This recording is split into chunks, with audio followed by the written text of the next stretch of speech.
Welcome back. This is part 2 of the YouTube videos meant to accompany the notes presented on using superposition to solve indeterminate structures. We've broken our problem into 2 pieces now, and we're going to deal with this first side, the uniformly loaded beam. We're going to attack that in the green. We're going to determine the rotation, and in the blue we will be determining the performance of this point-loaded beam over here. We're just going to determine the rotations. Given these equations for moment we determined on the previous page, we're going to want to now find our rotations. So our rotation for this first case, this first beam, this uniformly loaded, is going to be, the rotation, just as a reminder, is the integral of the moment function divided by the Young's modulus and the second moment of inertia. So in this case, for this moment function, it's going to be 3 kips times x squared minus x cubed over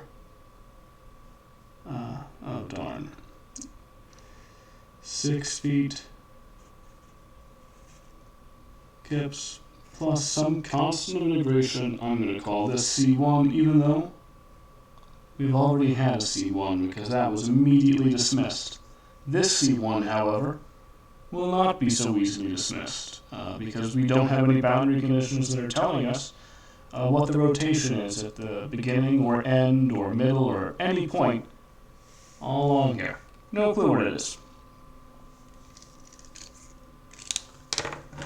Now, the rotation from A to B of this function. Oh, nope, you know what I forgot to write down? 1 over E I. I like putting the constant of integration for rotation and deflection inside parentheses for that. I think it gives much nicer numbers, much prettier, easier numbers to work with. For this, I'm going to go ahead and put By, the reaction at that roller, outside as well, because, well, everything's going to definitely be linearly a function of it, so I don't see any reason not to, or any reason to write it over and over. And that's going to be x squared over 4 plus some constant of integration C2. I'm going to put that inside the parentheses with everything else. So again, we don't have anything along here that tells us what the rotation is at any given point. So we can't figure out what C2 is just yet. The rotation from B to C, very similarly, except this is going to be a function of x2, which starts at B instead of at A. And that's, again, I'm going to put By on the outside. I'm going to end up with x2 squared over 4 minus 3x2 plus some constant of integration C3.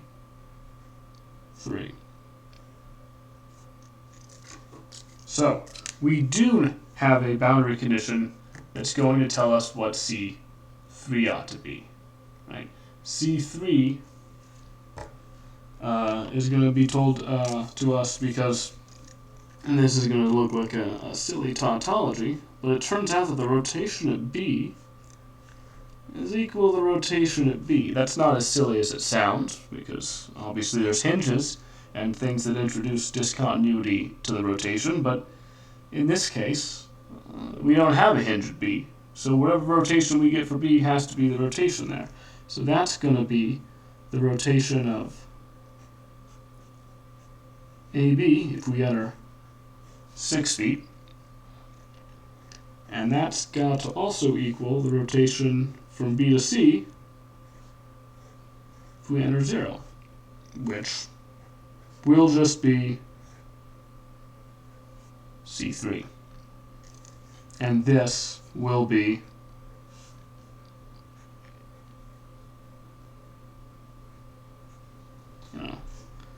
by over EI. And now I have that on the outside of this, so let's just get rid of all of that. We can say that C3 is equal to 6 squared is 36 divided by 4 is 9 plus C2. So we haven't completely gotten rid of any of the constants of all of the constants of integration, I should say, but we have gotten rid of one of the constants of integration. So that's one less constant of integration we have to deal with. So let's write our new rotation equation right here. Keeping By on the outside, x2 squared fourths minus 3 x2 plus 9 plus C2.